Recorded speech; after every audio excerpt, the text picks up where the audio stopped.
Oke, selamat datang kembali di channel analisis laporan keuangan oleh Edwin. Oke, untuk yang video kali ini, gitu, saya mau bahas Ciputra Development ya, CTRA, saham properti, gitu, punya Ciputra, ya. Jadi bagaimana ya pendapat saya tentang Ciputra ini? Oke, nanti kita bahas. Jadi sebelumnya ini kita disclaimer dulu, gitu ya. Jadi video ini disusun oleh saya, Edwin, untuk tujuan berbagi wawasan, berbagi pengalaman, berbagi ilmu dari sudut pandang saya pribadi gitu ya seputar analisis laporan keuangan dan juga investasi saham. Gitu. Jadi konten ini bukan merupakan rekomendasi investasi ya. Jadi bukan untuk ajakan untuk buy, hold atau sell suatu saham. Jadi segala keputusan investasi ini sepenuhnya tanggung jawab pribadi masing-masing ya. Jadi teman-teman harus riset mandiri, harus analisis gitu ya. Dan kalau perlu ya konsultasi dengan penasihat keuangan yang punya lisensi ya, yang profesional. Oke, jadi seperti biasa ya dalam menilai suatu perusahaan penting sekali untuk memilah gitu ya perusahaan mana yang perusahaan yang baik dan mana perusahaan yang buruk gitu. Selama pengalaman saya gitu ya, ada 3 kriteria utama gitu yang paling penting. Yang pertama adalah perusahaan ini harus membagikan dividen gitu ya. Karena dividen ini adalah aktivitas akhir suatu perusahaan gitu ya. Betul, perusahaan ini harus menghasilkan keuntungan ya. Itu kecuali non profit gitu. Jadi harus untung gitu ya. Dan untungnya ini harus bisa dinikmati oleh pemegang saham. Jadi kalau misalnya ada perusahaan yang tidak membagikan dividen, kalau saya akan bertanya-tanya gitu, kenapa perusahaan ini nggak bagi dividen gitu ya, apalagi perusahaan TBK ya yang ada di bursa efek gitu. Kok nggak bagi dividen gitu? Apakah perusahaan ini pelit sekali gitu atau perusahaan ini untung tapi hanya untung yang menipu gitu ya, bohong-bohongan gitu, hanya keuntungan di atas ini laporan keuangan aja gitu ya. Jadi saya agak curiga gitu. Jadi hanya perusahaan yang bisnisnya sehat gitu, yang arus kas yang baik, yang bisa bagi dividen gitu. Jadi kalau misalnya nggak bagi dividen ya bisa jadi bisnisnya ini nggak sehat gitu. Atau mungkin arus kasnya buruk gitu. Jadi terlihat dia profit tapi ternyata secara cash flow buruk gitu. Jadi teman-teman harus melihat gitu ya.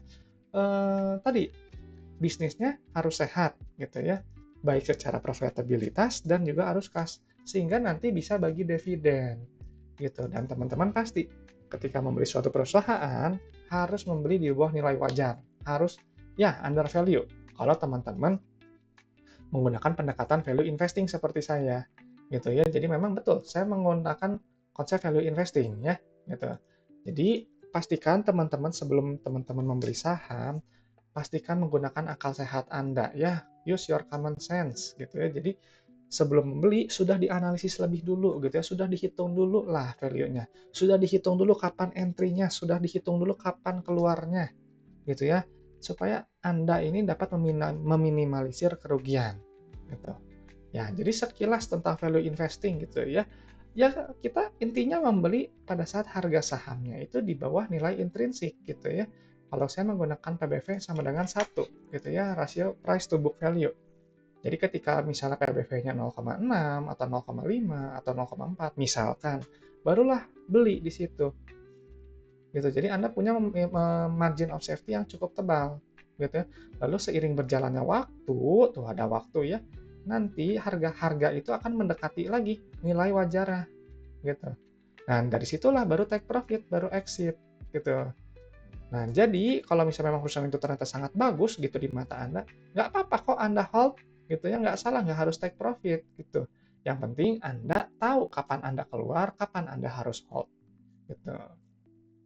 Nah, jadi teman-teman harus sabar ya, gitu ya, nggak bisa cepet-cepet kayak instan gitu, nggak bisa gitu ya, harus fokusnya pada value. Nah, untuk value-nya ini Anda bisa gunakan, teman-teman bisa gunakan banyak metode gitu ya. Kalau saya sih pakai PBV aja yang simpel ya gitu ya. Memang banyak value trap-nya, betul. Makanya kenapa harus dicari yang ini gitu ya, bagi dividen dan cari bisnis yang sehat gitu. Nah, tadi value-nya teman-teman mau pakai enterprise value, mau pakai misalnya mau pakai proyeksi, terserah, bebas gitu ya. Cuman kalau saya nggak suka pakai proyeksi gitu ya, karena bias gitu dan sifatnya subjektif. Ya, saya sukanya yang langsung-langsung aja, yang pasti aja. Misalnya dari laporan keuangan nih, tahu nih BV-nya berapa, book value-nya, ya sudah pakai yang itu saja gitu ya, nggak ribet gitu. Kalau saya sukanya yang sederhana. Yang tadi gitu ya, jadi sabar dan orientasi jangka panjang ya, kan karena perlu waktu gitu. Karena kenapa? Karena di akhir harga saham ini nanti akan mengikuti kinerja perusahaan dalam jangka panjang gitu. Jadi jangan heran ketika teman-teman melihat gitu ya, perusahaan yang bagus tapi kok harganya turun terus. Ya bisa jadi itu mungkin sentimen jangka pendek gitu ya. Nanti akan kalau memang perusahaan ini memang untung ya nanti dia pasti harganya naik lagi. Atau teman-teman melihat perusahaan yang jelek terus tiba-tiba dalam jangka pendek harganya naik melejit, ya itu juga mungkin sentimen jangka pendek atau mungkin digoreng gitu ya oleh market maker gitu. Tapi saya tidak mencari saham-saham yang seperti itu. Saya mencari saham yang memang benar-benar bagus, gitu, yang benar-benar baik gitu, yang tidak apa namanya ya, saya nggak fokusnya pada harga yang terjadi setiap hari, enggak, saya fokus pada value gitu. Makanya jangan heran teman-teman akan melihat gitu ya saham-saham yang tertidur di gocap itu ya kebanyakan perusahaan yang bermasalah, perusahaan yang jelek gitu ya. Ya bilang aja jelek gitu ya, makan harganya gocap, harganya 50 gitu. Nanti teman-teman bisa cek gitu. Jadi hati-hatilah saat Anda mau membeli saham. Nah, analisis yang saya gunakan ya sesuai dengan yang tadi ya nama channelnya gitu ya. Ini memang saya analisis laporan keuangan. Saya murni dari laporan keuangan gitu ya. Jadi teman-teman pasti pernah mendengar analisis fundamental gitu ya. Jadi berbeda kita analisis laporan keuangan hanyalah bagian dari analisis fundamental gitu ya. Kan kalau fundamental itu luas. Bisa analisis corporate action, bisa analisis apa namanya manajemen perusahaan gitu, GCG, atau dan juga banyak. Dan juga ada laporan keuangan gitu. Nah, ini saya hanya fokus di laporan keuangannya aja. Yang memang saya biasa lakukan dari tahun 2016 sampai sekarang. Gitu. Dan di laporan keuangan ini ada 3 ya jenis laporan keuangannya.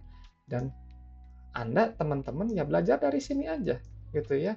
Memahami masing-masing dan dapat apa namanya menginterpretasikan satu dengan yang lain. Jadi 3 ini saling berhubungan. Nggak bisa teman-teman seperti berita yang misalnya hanya fokus pada laba ruginya aja gitu, untungnya sekian gitu, naik berapa persen. Jangan, Anda harus tahu juga neracanya bagaimana gitu ya, laporan kasnya bagaimana gitu.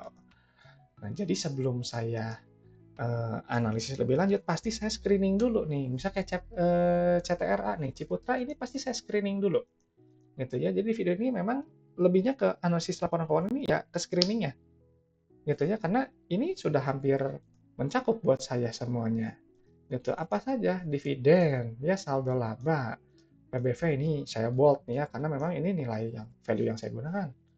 PER ya, CFO, CFI dan CFF gitu. Nah, nanti ini data-data nilai-nilai yang ada di laporan keuangan nanti akan dipindahkan ke Excel. Nah, ini nih kayak gini Excelnya. Dan teman-teman bisa download itu gratis ya, ada di deskripsi video. Passwordnya ALK Edwin. Teman-teman boleh download jadi bisa isi bareng-bareng gitu ya supaya sama-sama ngerti gitu, bisa belajar gitu. Jadi kita langsung aja untuk isi data. Ya, tadi dari screening saya sudah sebutkan ya, screeningnya yang pertama adalah dividend payment history. Jadi ya tadi ya, saya akan mencari perusahaan yang bagi dividennya rutin. Paling sedikit itu ya paling 3 tahun terakhir. Ya, dan ini data dari CTRA saya udah dapat nih ya. Dia udah bagi nih 3 tahun terakhir tuh, nggak bolong dia. Bagus. Artinya perusahaan ini terbukti untung dan membagikan dividen yang dapat kita nikmati sebagai pemegang saham ya, nggak cuman nunggu diem nggak dapat apa-apa gitu ya.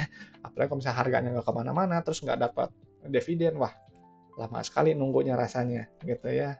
Nah, jadi penting sekali untuk bagi dividen. Dan karena perusahaan ini sudah 3 kali berturut-turut bagi dividen, maka dia sudah lolos screening checklist yang pertama, yang dividend payment history. Kita tulis oke. Nah, baru apa namanya? Kita langsung loncat ke aset lancar di kas Tarakas. Nah, pastikan teman-teman cek dulu ya satuannya nih. Satuannya kan jutaan. Ini udah benar belum? Nah, ini udah benar ya 1 juta. Nah, langsung pindahkan angkanya 10 juta gitu ya. 10 juta kali sejuta berapa tuh? Juta, miliar, triliun ya. 10 triliun gitu. Kenapa angka apa namanya? Kas Tarakas ini harus dipindahkan gitu ya? Karena kas dan Tarakas ini adalah intisari dari laporan arus kas ini. Jadi di laporan arus kas itu angka finalnya nanti akan dijumlah atau mengurangi ini kastara kas awal. Jadi kastara kas ini adalah uang yang ada di dalam dompet Anda ceritanya. Uang yang berada di dalam dompet perusahaan gitu ya. Anda bayar kan pakai uang gitu ya, terima pembayaran pakai uang. Ya itulah uangnya gitu yang masuk ke dompet. Ini nih gitu, nanti akan dijelaskan di laporan arus kas ya, sekilas aja gitu. Ini wajib ya, wajib dipindahkan. Nah ini angkanya stagnan ya, stabil gitu, cenderung stabil, bagus gitu. Lalu langsung loncat ke ekuitas gitu ya. Saya bahas nggak nih liabilitas, nanti screeningnya dulu lolos nggak gitu. Kalau screeningnya lolos baru nanti masuk ke DER, current ratio, dan lainnya lah gitu. Saya biasanya langsung loncat ke ekuitas ya. Kenapa ekuitas? Karena di sini adalah letak saldo labanya. Gitu. Kita pindahkan dulu nih angkanya. Nih, saldo laba ya telah ditentukan dan belum ditentukan. Gitu. Atau sudah dicadangkan atau belum dicadangkan. Jadi ada beberapa istilah, tapi intinya sama saja. Gitu ya.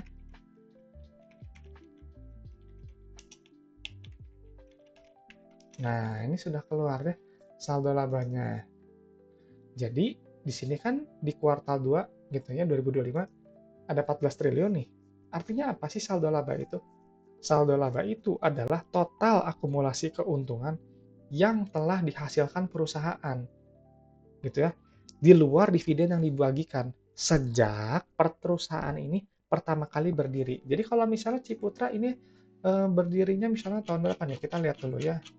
Saya cek dulu nih ke bawah.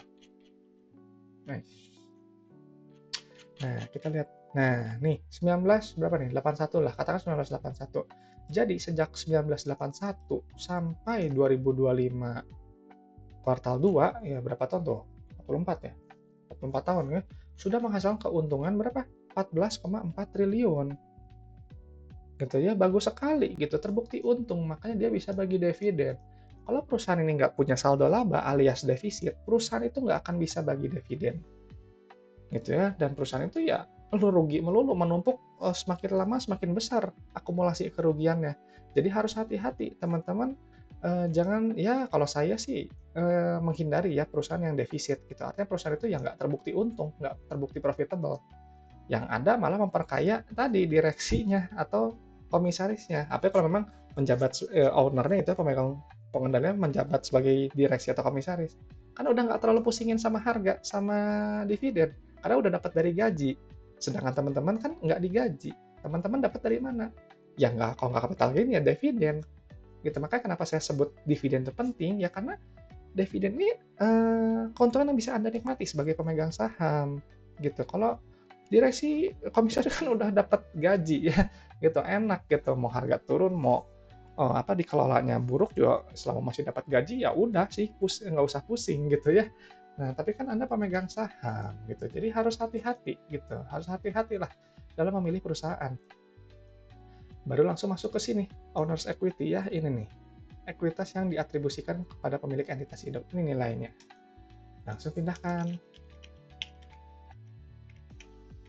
Pindahkan juga KNP-nya ya.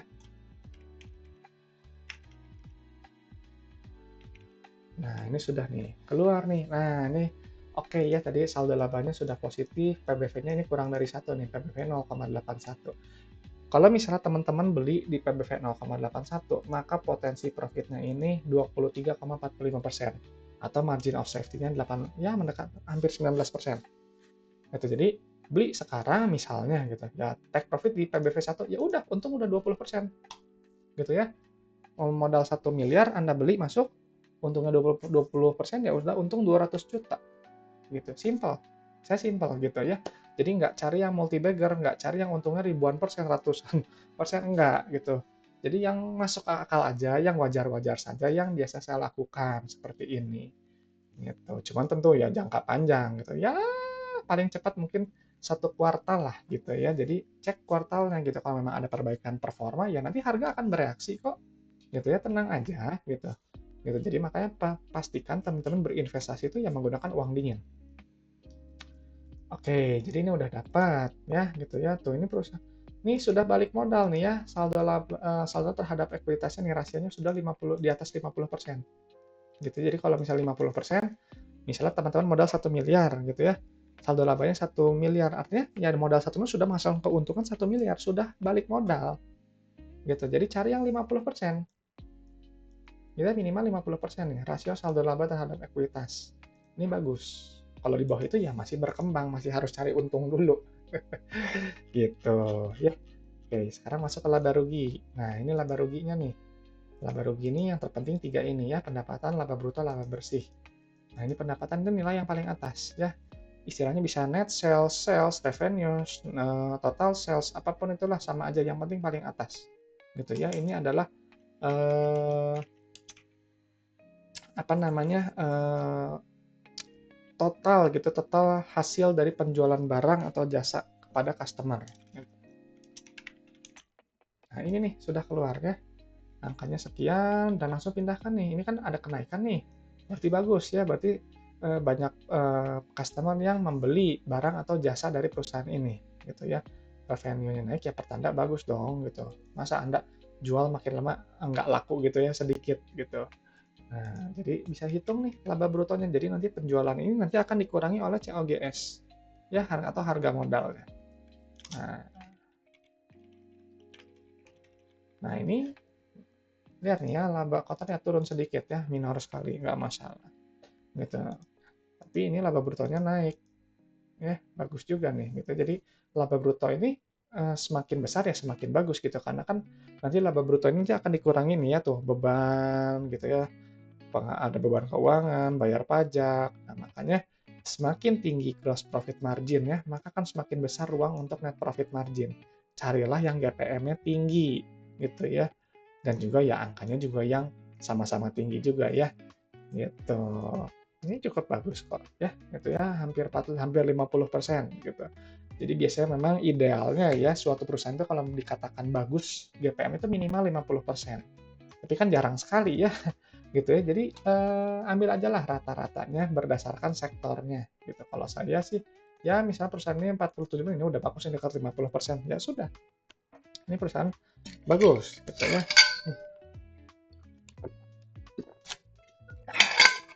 Nah, sekarang langsung masuk ke angka final dari laporan laba rugi. Jadi laporan laba rugi itu ya intinya tadi di laba bersih. Perusahaan ini untung atau tidak, bersihnya berapa sih gitu ya.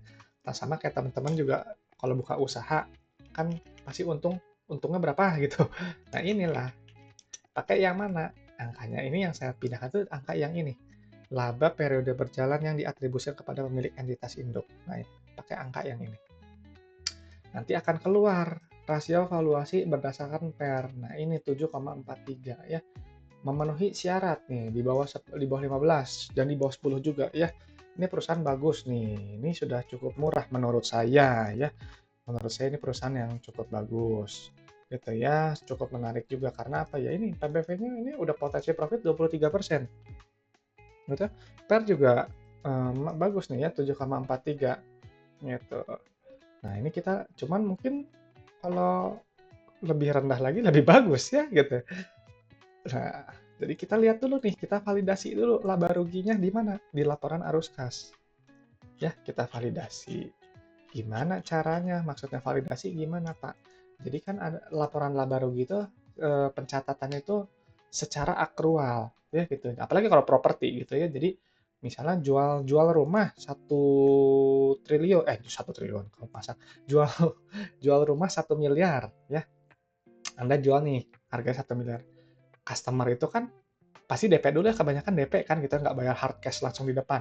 Jadi misalnya DP dulu misalnya 25%, jadi bayar 250 juta gitu ya. Nah, biasanya di pendapatan itu akan diakui dulu penjualannya itu 1 miliar, tapi nanti penerimaan kasnya 250 juta gitu. Jadi kalau arus kas ini dia berdasarkan uang tunai yang diterima, kas yang diterima gitu. Jadi ini untuk memvalidasi ini pendapatannya benar nggak gitu ya. Teman-teman jual rumah betul nih 1 miliar, tapi benar nggak uang yang diterima itu 1 miliar gitu. Ini penting sekali gitu, karena kalau misalnya ini nggak terganggu ya masalah kas, nanti akan apa ya, akan bergantung pada pinjaman. Pinjaman udah pasti ada bunga yang harus Anda bayarkan gitu ya. Nanti akan menggerus profit dan menggerus kas yang hasilnya nanti dividen nggak dapat, perusahaan juga akan tertekan gitu ya, ruginya ya bisa rugi gitu, jadi labanya akan turun. Nah, Anda harus validasi di sini. Gimana caranya? Ini, gunakan saja ya pendapatan yang angka paling pentingnya kan tadi ya di laba rugi. Di penerimaan kas ini angka paling atas dari laporan laba rugi yang ini nih. Penerimaan kas dari pelanggan. Receipts. Nah, ini pindahkan saja ini. Nah, jadi gampangnya tuh seperti ini. Perusahaan sudah menjual 5,8 triliun, tapi uangnya diterima 4,7 triliun. Gitu. Kemana sisanya? Ya sisanya ya masuk piutang. Gitu ya, gampangnya sih seperti itu. Gitu ya. Nah, makanya kenapa ini rasio kas dan terhadap pendapatan ini, nah ini turunnya jauh nih ya, 80%. Gitu. Apakah mungkin karena ekonomi kita lagi lesu ya, jadi dia mengalami penurunan gitu. Karena ini sebelumnya ini agak tinggi nih, bagus nih di atas 100%. Nah ini, teman-teman bisa langsung lihat gitu. Secara sekilas bagaimana nih? Secara profitabilitas sudah bagus nih untung, tapi secara manajemen arus kas ini kalau 80% ini harus dilihat lebih lanjut gitu. Ini agak rendah ya, guys. Agak rendah gitu menurut saya. Karena minimal buat saya ya 90 sampai 95%. Kalau bisa dekat-dekat 100. Nah, kita lihat ya, kita lihat nih di aktivitas kas operasi. Nah, kalau aktivitas kas operasi ini ya berkaitan dengan tadi tuh pembayaran kepada kontraktor, pemasok, supplier gitu, bayar gaji, tunjangan, bayar operasional, bayar bunga gitu ya. Nah, ini uang kas yang tadi teman-teman terima itu buat bayar itu semua. Nah, dapat sisa nih, bagus ya, CFO-nya positif gitu. Kalau CFO-nya positif, berarti secara arus kas Anda sudah bagus gitu ya, sudah bagus gitu. Kalau misalnya dari uang kasnya habis untuk bayar operasional, ya Anda gimana? Gitu ya, akan pasti pinjam ke bank. Yang paling mudah pinjam ke bank atau suntik modal. Gitu, nggak sehat untuk jangka panjang. Gitu. Jadi ciri perusahaan bagus adalah net CFO-nya ini positif. Ya, harus positif. Nah, jadi uangnya tadi ini udah ada sisa nih, miliar ya. Terus 34 miliar dibuat untuk apa? Ekspansi usaha tuh. Butuh berapa? 547 miliar gitu ya. Perusahaan yang bagus. Gitu ya. Jadi yang bagus itu untuk net CFI-nya ini harus negatif. Nah, lihat ya tuh. Kan tuh memperoleh beli tanah lagi tuh, beli aset tetap kan ekspansi. Harapannya supaya nanti ke depannya itu bisa dapat profit lebih besar. Nah, setelah dikurangi, nah baru sisa uangnya buat apa? Ya tadi itu, untuk bayar utang, itu masuknya di pendanaan ya. Tuh untuk bayar utang atau tambah utang lagi gitu ya. Nah, itu pembayaran dividen pada kepentingan non pengendali. Nah, ini nih gitu. Jadi penting sekali gitu ya untuk melihat gitu. Jadi kondisi kas perusahaan ini bagaimana gitu ya. Nah, ini kita lihat nih hasilnya negatif ya. Bagus ini. Polanya ini bagus sekali ya, meskipun ya kenaikan bersih secara kasnya sedikit. Pola yang bagus itu adalah net CFO-nya positif, CFI-nya negatif, dan CFF-nya negatif. Gampangnya apa? Operasional sudah menghasilkan uang tunai kas ya. Lalu sudah bisa untuk ekspansi negatif ya, ininya negatif. Lalu sudah bayar utang bank gitu tuh. Pembayaran utangnya lebih besar daripada penerimaan. Nah, ini yang bagus. Akan lebih bagus lagi kalau misalnya ini seperti yang sebelumnya bertambah uang di dompet itu semakin banyak. Nah, jadi total jumlahnya ini nanti akan ditambahkan kepada pos kas dan setara kas ini. Gitu. Jadi kas dan setara kas ini harus ideal lah gitu ya, nggak perlu terlalu banyak juga, tapi yang penting mencukupi untuk 3 kegiatan ini. Investasi, pendanaan, dan yang utama operasi. Gitu. Nanti kan kalau operasi misalnya operasinya rugi terus nih, kan nanti akan menggerus kas gitu ya, uang kas di dompet bayar lagi, bayar lagi. Alhasil nanti rugi gitu ya, nanti malah bergantung pada pinjaman ke bank. Nah, kita lihat nih sekarang semua datanya sudah terisi ya. Jadi semuanya oke nih, dividen oke, saldo laba oke, PBV juga menarik gitu ya, potensi profit 25,45%, PER-nya juga 7,43 gitu ya, CFO-nya positif, bagus ya, CFF-nya juga negatif, CFI-nya juga negatif ya. Tuh. Ini perusahaan yang lolos checklist, bagus. 3 nanti saya cek gitu ya, bagaimana nanti debt to equity ratio-nya, bagaimana nanti aset apa rasio lancarnya gitu. Nanti akan dicek lebih lanjut gitu. Cuman di mata saya ini perusahaan yang menarik ya, perusahaan yang bagus, yang sudah cukup murah gitu. Ya, tapi belinya kapan? Ya nggak tahu gitu ya. Ini kan kembali ya buat saya ya ini menarik gitu, nanti bisa dipertimbangkan, bisa masuk watchlist gitu. Nah, tapi kalau buat teman-teman nggak tahu nih, CTRA menarik nggak gitu ya. Kalau misalnya memang ternyata buat teman-teman menarik, pastikan membeli ya tadi di bawah nilai wajar dan orientasinya jangka panjang gitu ya. Jangan harap bulan depan tiba-tiba udah naik gitu ke PBV sampai dengan satu.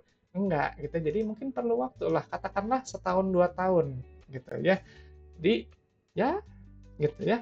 Kita nggak tahu gitu ya kapan nanti si harganya ini akan kembali ke nilai wajarnya gitu. Maka kenapa harus orientasinya jangka panjang. Oke, jadi untuk analisis laporan keuangan di CTRA sudah selesai ya. Perusahaan ini menarik gitu ya, operasionalnya bagus, profitabilitasnya juga bagus gitu ya, harganya juga cukup menarik. Nah, gitu. Oke, jadi teman-teman, kalau teman-teman ada request saham yang mau dibahas atau misalnya ada mau pembahasan tentang seputar laporan keuangan atau tentang investasi saham, silahkan komen di bawah gitu ya, nanti akan saya tanggapi gitu ya. Kalau memang ada request-nya nanti akan saya bahas juga gitu ya di video berikutnya. Oke teman-teman, semoga bermanfaat gitu ya. Kalau memang apa namanya suka gitu ya, boleh like dan juga boleh subscribe gitu ya, supaya jangan bisa dapat pembahasan-pembahasan saham-saham yang ada di bursa efek gitu, terutama di analisis laporan keuangannya. Oke teman-teman, sampai situ untuk video kali ini. Sampai jumpa di video-video berikutnya.